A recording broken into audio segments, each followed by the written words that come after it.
So there are two things that differentiate the great ball strikers in the world from everyone else. And what they do is they set up, put a good swing on it, and they get their low point ahead of the golf ball and the low point in the ground. Now you're thinking, that's great, it was a good looking golf shot, and what did those numbers actually mean? So when we make a golf swing, that club head moves in a circle around our body.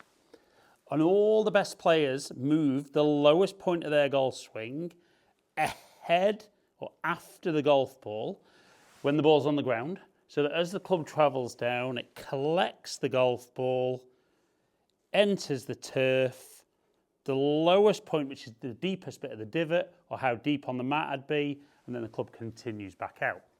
But unfortunately, most amateur golfers don't get that low point ahead. Sometimes it's a tiny bit ahead, sometimes it's way ahead, sometimes it's behind, and very often they don't get the lowest point in the ground at all. Now, where the low point is does change a little bit depending on the club, but that's why we move our ball position around.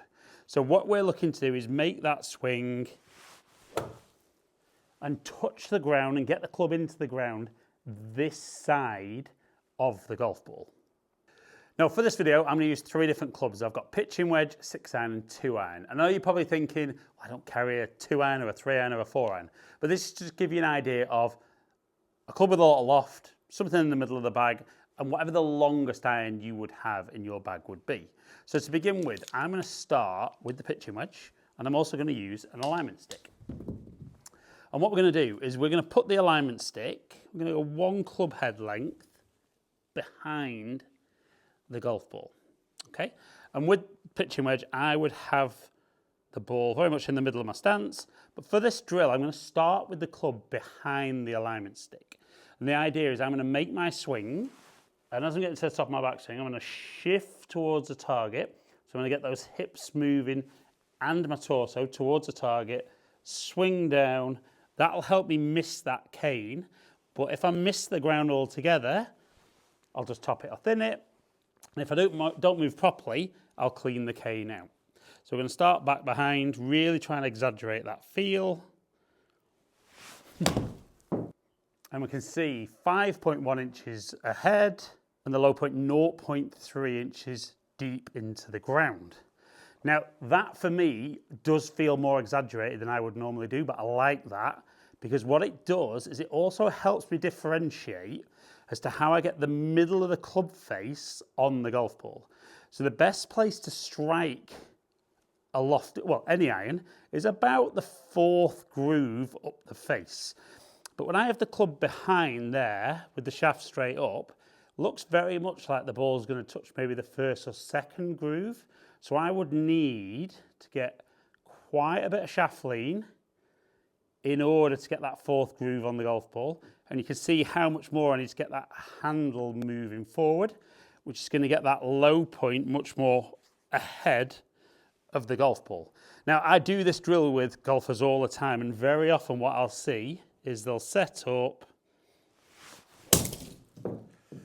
make the swing, clean the cane out like that, and we can see on TrackMan there, the number is 0.2 inches behind the ball and didn't really get into the mat. And the worst thing is, that's what tends to happen to the alignment stick. So we're going to bob that behind again, because I love this. Don't mind sacrificing an alignment stick to get this working. So 1 club length behind, set that up behind, really feel exaggerate onto that left side, even moving down and towards the target, and then get into that mat.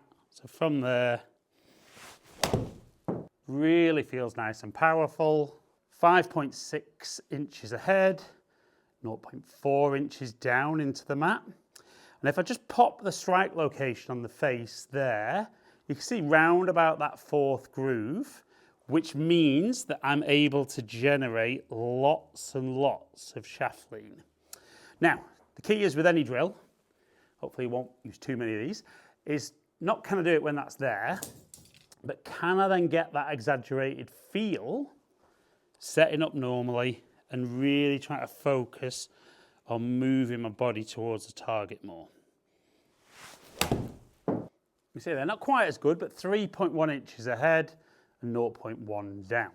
So that's with pitching wedge when the ball's right in the middle of the stance. And like I said, we're looking for the low point to be furthest ahead at that point, club travelling downmost and the most shaft lean. Now, when we move to 6 iron, obviously we notice a bit less loft there to begin with. So therefore, I don't need as much shaft lean by the time I get to the golf ball, so I don't need to be quite as far ahead.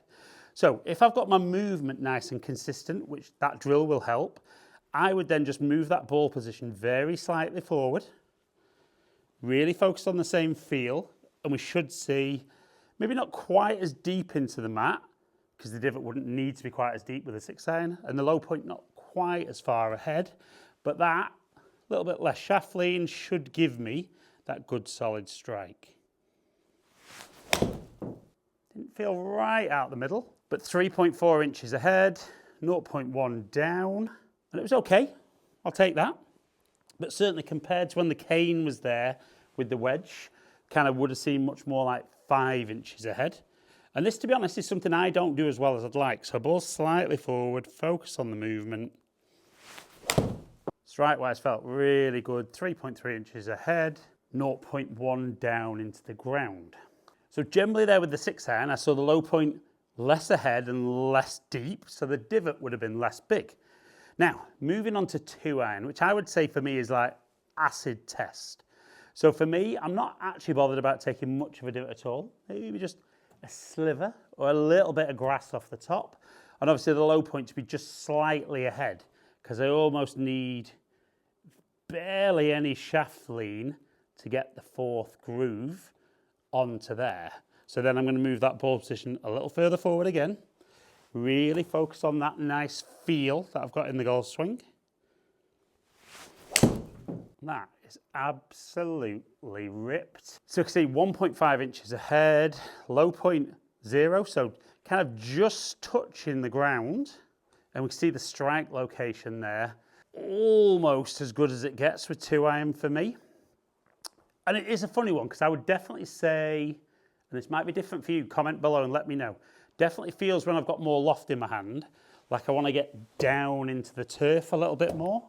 Whereas almost when I get onto my long irons here, it almost feels like I'm almost trying to thin it just a little bit, just kind of pick it off the top of the turf. But again, if I can get that ball forward and make sure that by making that movement, I'm getting the low point in the same part of my swing every time, I'm then just able to move the ball around to give me the correct delivery of the golf club.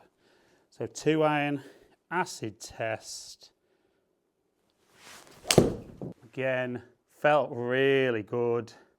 2 inches ahead, low point just picking it off the top of the turf. But that is the big difference between the best ball strikers in the world and everybody else.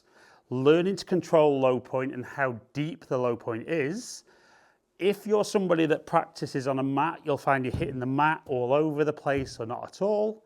If you're on turf, sometimes the divot will be starting after the ball, under the ball, behind the ball, or no divot.